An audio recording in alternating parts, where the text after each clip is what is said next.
Maggi, real fruit juice, Kurkure. पता है इन सारे प्रोडक्ट्स में कॉमन क्या है? ये सारी खाने पीने की चीजें हैं। ये पूरे इंडिया में वाइडली पॉपुलर और वाइडली कंज्यूम किए जाने वाले प्रोडक्ट्स हैं और सबसे इम्पोर्टेंट, ये हमारी हेल्थ के लिए बहुत ज़्यादा हानिकारक है, क्योंकि आए दिन हम ये सुनते हैं कि इनमें बहुत सारा शुगर है। 100 ml के अंदर है 12.8 ग्राम ऑफ शुगर। ये जूस का डब्बा 1 लीटर का है और इसमें 137 ग्राम शुगर है। बहुत सारा ट्रांस फैट है और बहुत सारा पाम ऑयल है, जो कि क्लियरली हमारी जान के लिए एक खतरा है। लेकिन फिर भी इन प्रोडक्ट्स की सेल साल दर साल, महीनों दर महीनों और दिन प्रतिदिन आसमान छू रही है। बड़ी ग्रोथ मतलब बड़ा पैसा, और ये सारा पैसा हम इन्हें दे रहे हैं, इनके हानिकारक प्रोडक्ट्स हमारी बॉडी में डालकर। पर भला क्यों हम ये सब कर रहे हैं? ऐसा नहीं है कि हमें नॉलेज नहीं है, हमें पता नहीं है, हम सब जानते हैं, पर फिर भी क्यों? अब ये तो मैंने सिर्फ 3 प्रोडक्ट्स के नाम लिए हैं, लेकिन सोचो उन सारे प्रोडक्ट्स के बारे में जिनसे हम सराउंडेड रहते हैं। From morning till we sleep, we don't even realize कि कितनी बार हम मॉर्निंग रिफ्रेशमेंट्स के नाम पर, रियल जैसे पैक्ड जूस, आफ्टरनून स्नैक्स के नाम पर, चिप्स और इवनिंग पार्टी के नाम पर पेप्सी जैसी सॉफ्ट ड्रिंक्स का ढक्कन खोलते हैं। और आपकी जानकारी के लिए बता दूं कि रियल मिक्स फ्रूट जूस में सिर्फ और सिर्फ 10% फ्रूट होता है, बाकी 90% एडेड फ्लेवर्स, शुगर और प्रिजर्वेटिव्स होते हैं। चिप्स के पैकेट में भी भर भर के फ्लेवर एनहांसर्स होते हैं और ये पाम ऑयल में फ्राई किए जाते हैं, जिसका सीधा मतलब है ट्रांस फैट। सॉफ्ट ड्रिंक्स की तो बात ही नहीं करनी चाहिए, इसमें 26 ग्राम शुगर और 30 ग्राम कैफीन होता है। नो विटामिन, नो मिनरल्स, सिर्फ और सिर्फ शुगर एडिक्शन। अब पता है सरप्राइजिंग बात क्या है?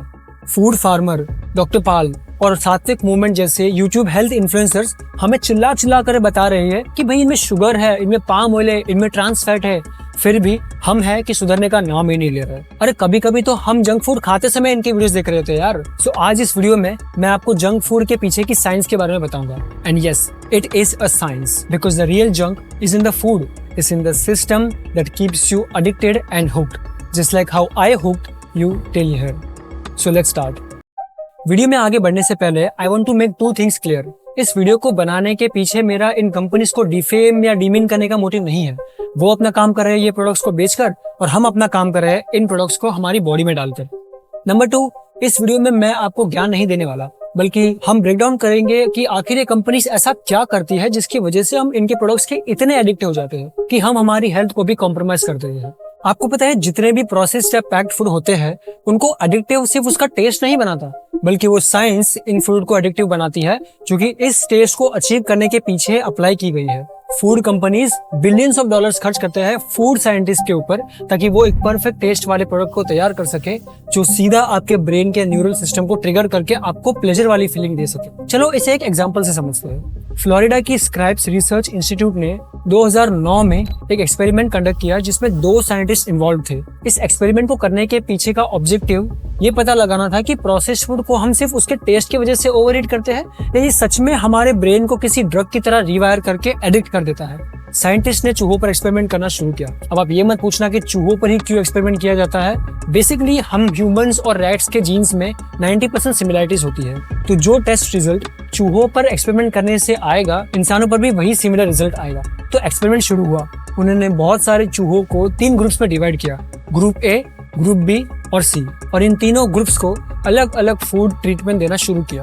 ग्रुप ए को उन्होंने नॉर्मल न्यूट्रिशियस फूड दिया, ग्रुप बी को उन्होंने सिर्फ limited amount of junk food दिया along with the nutritious food, और ग्रुप सी के तो मजे ही हो गए। अनलिमिटेड अनरिस्ट्रिक्टेड जंक फूड उनको दिया गया, जैसे चीज केक और हैवी फैट और शुगर वाले जंक फूड और बहुत कुछ।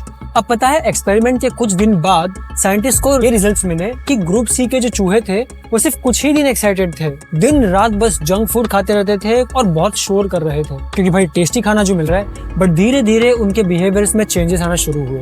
उनके जंक फूड खाने की क्वांटिटी डबल हो गई, लेकिन उनके बिहेवियर में बहुत बदलाव आ गए, जैसे कि वो बहुत डल हो गए और बहुत नम्ब हो गए। और अगर उन्हें ग्रुप ए का खाना दिया जाए जो कि न्यूट्रिशियस फूड था, फिर भी वो उस न्यूट्रिशियस फूड को कम्प्लीटली इग्नोर करके जंक फूड की तरफ ही भाग रहे थे। इस एक्सपेरिमेंट में साइंटिस्ट ने थोड़े चेंजेस किए, जैसे अब ग्रुप सी के जो चूहे जब जंक फूड की तरफ भागने लगे थे तो उन्हें एक माइल्ड इलेक्ट्रिक शॉक मिलता था, ताकि उन्हें ये एहसास हो कि जंक फूड मतलब डेंजर। आई नो ये क्रूअल एक्सपेरिमेंट है, बट फिर भी वो चूहे शॉक लगने के बावजूद जंक फूड को रिलेंटलेसली कंज्यूम कर रहे थे। अब जब उन तीनों ग्रुप के चूहे के ब्रेन स्कैन्स निकल कर आए तो ग्रुप ए और बी के स्कैन्स तो बहुत ही नॉर्मल थे, लेकिन जो ग्रुप सी के ब्रेन स्कैन्स थे उनमें पता चला कि उन चूहों के न्यूरल नेटवर्क्स में भारी डिस्टर्बेंस हुआ है, क्योंकि उनके ब्रेन्स के डोपामिन D2 रिसेप्टर्स कई हद तक डाउन रेगुलेटेड हो चुके हैं। अब यहाँ डाउन रेगुलेटेड इस वर्ड का मतलब समझना बहुत जरूरी है।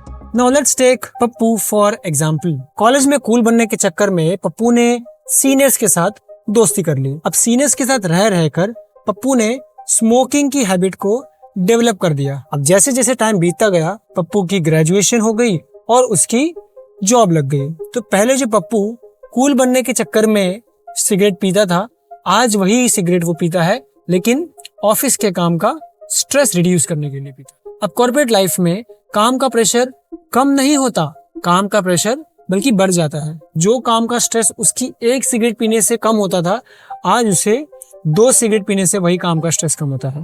Because why? बिकॉज पप्पू के डोपामिन रिसेप्टर्स वीक हो गए हैं और आज उसे 2 सिगरेट लगती है वही सेटिस्फैक्शन लेवल अचीव करने के लिए। जो डोपामिन 10% स्ट्राइक हुआ करता था सिर्फ 1 सिगरेट पीने से, वही आज 10% 2 सिगरेट पीने से स्ट्राइक होता है। और जैसे जैसे टाइम बीतता गया कॉर्पोरेट लाइफ में उसका स्ट्रेस और बढ़ता गया, उसने और ज्यादा सिगरेट कंज्यूम करना शुरू कर दिया to hit that 10% of dopamine strike. और जैसे जैसे उसके डोपामिन रिसेप्टर्स वीक हो गए, उसको आज एक पूरा का पूरा सिगरेट का पैकेट लगता है उसी 10% स्ट्राइक को अचीव करने के लिए। और यही एक रीजन है जिसकी वजह से लोग एडिक्ट हो जाते हैं पॉर्न, मैस्टरबेशन, अल्कोहल, ड्रग्स और इन सारी चीजों के, और अपनी हेल्थ को और अपनी लाइफ को पूरी तरीके से खराब कर देते हैं।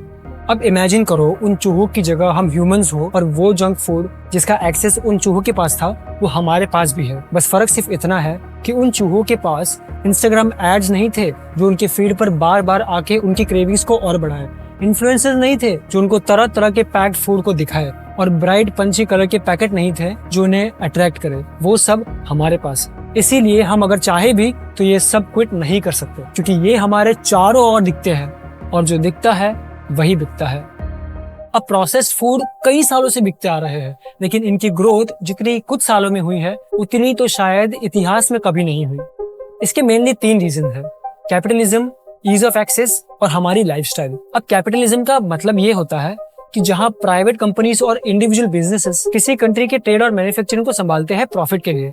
बेसिकली हर वो चीज पर बिजनेस बनाना जिससे भारी प्रॉफिट कमाया जा सके, that is called capitalism. Capitalism की वजह से ही इंडियन मार्केट में ढेरों ब्रांड्स उतर आए हैं और कंज्यूमर्स को अनलिमिटेड ऑप्शंस मिल रहे हैं। अब ऐसी हालत में हम कहाँ प्रोसेस्ड और पैक्ड फूड को छोड़ पाएंगे। दूसरा रीजन है ईज ऑफ एक्सेस, और क्विक कॉमर्स ब्रांड ने बहुत बड़ा रोल प्ले किया है ईज ऑफ एक्सेस को बढ़ावा देकर, जैसे ब्लिंकिट, ज़ेप्टो, इंस्टामार्ट, और आजकल 2-3 क्लिक करो और सामान आपके दरवाजों पर, वो भी 10 मिनट में। अब आओ जरा नजर मारे इन एप्स के यूआई पर। अब जैसे ही मैंने ब्लिंकिट ऐप ओपन करी तो देखो कितने सारे ऑप्शंस मुझे दिख रहे हैं, और इसमें ही अलग अलग सेक्शन भी बना रखे हैं, जैसे स्नैक्स एंड ड्रिंक्स का। इसको ओपन करेंगे तो देखो स्नैक्स और चिप्स में ही हमें कितने सारे ऑप्शन देखने मिल रहे हैं। ये लिस्ट इतनी लंबी है कि स्क्रॉल करते ही जाओ।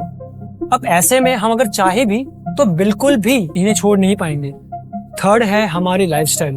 अब हमारी बॉडी में एक फंक्शन होता है जो बहुत अच्छे से काम करता है, जिसे कहते हैं हैबिट लूप, या कूल वे में कहे तो न्यूरल पाथवे ऑटोमेशन। ये बेसिकली ब्रेन का ऐसा फंक्शन है जिससे हमारा ब्रेन किसी भी रिपीटेटिव टास्क को ऑटोमेट कर देता है। अब मान लो हर सुबह जब आप फ्रेश होने के लिए बाथरूम में जाते हो तो नहाने से पहले आपका हाथ ऑटोमेटिकली ही टूथब्रश की तरफ जाएगा और आप ब्रश करना शुरू कर दोगे विदाउट यू इवन रियलाइजिंग। और ये सबकॉन्शियस लेवल पे होता है जिसमें हमारे डेली के रिपीटेटिव टास्क ब्रेन ऑटोमेट कर देता है। बेसिकली इसे कहे तो ये ब्रेन की मसल मेमोरी होती है, या कहे तो ऑटो पायलट मोड। अब मैं ये आपको इसीलिए बता रहा हूँ क्योंकि कंपनी इसी ऑटोमेशन फंक्शन का यूज करती है हमारे खिलाफ। Allow me to explain. Multinational companies millions of dollar spend करती है हमारी हैबिट को इन्फ्लुएंस करने के लिए थ्रू एड्स, बिलबोर्ड्स। कंपनीज का मार्केटिंग करने का ऑब्जेक्टिव हमें उनके प्रोडक्ट्स के बारे में बताना नहीं है, बल्कि हमारे सबकॉन्शियस माइंड में सिर्फ एक इंप्रेशन डालना होता है ताकि हम एक ना एक दिन उनके प्रोडक्ट्स को कंज्यूम कर ही लेंगे। It's like a seed which the companies plant in our brains deepest corner. And पता है सबसे सरप्राइजिंग बात क्या है? हमें लगता है कि हमने एक चॉइस बनाई है to consume the product, but actually ये ब्रांड्स के फ्लैशी एड्स और क्वर्की नोटिफिकेशंस का कमाल है। और हमारी लाइफ में इतनी बिजी हो चुकी है कि आजकल रियल होम कुक फूड को एक लग्जरी बनाकर रख दिया है।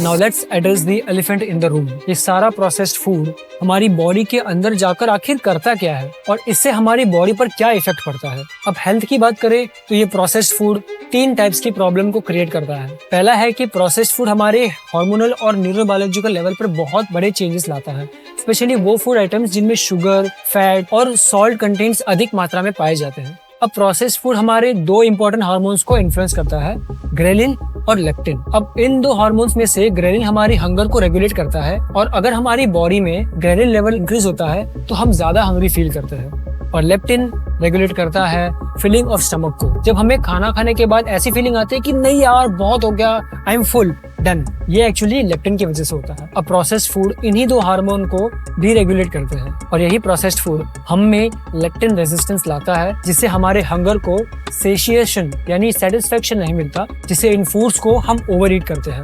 दूसरी प्रॉब्लम है कि जब हम अधिक मात्रा में प्रोसेस्ड फूड कंज्यूम करते हैं तो हमारी मेटाबॉलिक हेल्थ बहुत खराब हो जाती है। अब जिन लोगों को ये नहीं पता कि मेटाबॉलिज्म हमारी बॉडी में आखिर करता क्या है, तो उनको ये बता दूं कि मेटाबॉलिज्म के 2 मेन फंक्शन होते हैं। ये हम जो खाते हैं उस खाने को ब्रेक डाउन करता है, उस ब्रेक डाउन हुए खाने में से न्यूट्रिशन को एक्सट्रैक्ट करता है और उसे एनर्जी में कन्वर्ट करता है, जिससे हमारी बॉडी फंक्शन करती है। और एक इंटरेस्टिंग बात बताऊं, उस एक्स्ट्रा फूड को फैट के रूप में स्टोर करता है और एक ट्राइग्लिसराइड नाम का फैट बनाता है। और हमारी बॉडी में अगर ट्राइग्लिसराइड फैट इंक्रीज हुआ तो यह हार्ट डिजीज के रिस्क को भी बढ़ा देता है। अब क्योंकि प्रोसेस्ड और पैक्ड फूड में ट्रेस एनहांसर्स इतने डाले होते हैं कि हम रेजिस्ट भी नहीं कर पाते और ओवरईट का शिकार हो जाते हैं। तीसरी प्रॉब्लम है कि प्रोसेस्ड फूड हमारे इम्यून सिस्टम को काफी वीक कर देता है, क्योंकि ये सीधा आपके गट यानी पेट को नुकसान पहुंचाता है। और आपकी जानकारी के लिए बता दूं कि हमारे बॉडी का लगभग 70% इम्यून सिस्टम हमारे गट यानी पेट के अंदर रहता है।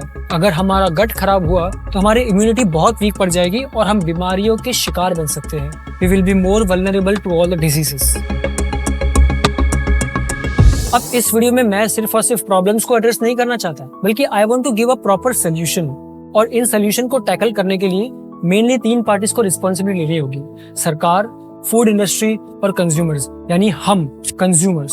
सरकार को इन प्रोसेस्ड फूड की मार्केटिंग और लेबलिंग को रेगुलेट करना ही होगा, क्योंकि प्रॉपर मार्केटिंग और लेबलिंग के ना होने की वजह से ही ये सारे प्रोसेस्ड फूड और ड्रिंक्स अपने आप को हेल्दी बुलाते हैं, मोटिवेशनल और इमोशनल एड्स बना रहे हैं, जबकि होते वो सिर्फ फ्लेवर्ड शुगर ही है। और अगर आप थोड़ी मेहनत करके पैकेट को पीछे पलट कर उसके इंग्रेडिएंट्स को पढ़ना भी चाहो तो भी उसको ऐसे साइंटिफिक लैंग्वेज में लिखा जाता है जिससे हमें कुछ समझ में नहीं आएगा। जैसे मोनोसोडियम ग्लूटामेट जो कि एक फ्लेवर एनहांसर है, पार्शियली हाइड्रोजेनेटेड ऑयल्स जो कि ट्रांस फैट ही होते हैं, और TBHQ यानी टर्शरी मिथाइल हाइड्रोक्विनोन जो कि एक सिंथेटिक प्रिजर्वेटिव है। इसका तो नाम ही ढंग से नहीं बोला जा रहा। पर सरकार को इसी तरह की मैनिपुलेटिव टैक्टिक्स को रेगुलेट करना चाहिए। फूड इंडस्ट्री को भी अपने प्रोडक्ट्स में शुगर, एडिड फ्लेवर्स और ट्रांस फैट इन सब का यूज रिड्यूस करना चाहिए और ऐसे प्रोडक्ट्स को प्रोड्यूस करना चाहिए जो हेल्दी, न्यूट्रिशियस और अफोर्डेबल हो, जो कि हर कोई कंज्यूम कर सके। और लास्टली हमें भी रिस्पॉन्सिबल बनना होगा हमारे खुद की हेल्थ के लिए। हम खुद को और हमारे आसपास के लोगों को एजुकेट कर सकते हैं फूड लेबल्स को ध्यान से पढ़कर और हार्मफुल इंग्रेडिएंट्स के बारे में जानकारी हासिल करके हम अपने आप को अवेयर कर सकते हैं। और आजकल तो ये बहुत आसान हो गया है, बस पैकेट पलटो और इंग्रेडिएंट्स की फोटो लो और चैट GPT पे अपलोड करके उससे सवाल पूछ लो इसमें क्या क्या है। दूसरा, हम हमारे घर में बने हुए खाने को चूज कर सकते हैं, जिससे मम्मी भी खुश होगी और हमारी बॉडी भी खुश रहेगी। अब अंत में मैं बस इतना ही कहना चाहूंगा कि हमें सिर्फ खुद को थोड़ा डिसिप्लिन बना के इन पैक्ड फूड के कंजम्पशन को रेगुलेट करना चाहिए। बाकी it's your life, your choice. अगर आपको रेगुलेट करना है, अगर आपको ओवर कंज्यूम करना है या फिर आपको कंजम्पशन ही बंद करना है, it's your choice. My name is Sanjay and I see you in the next video. Till then, stay tuned.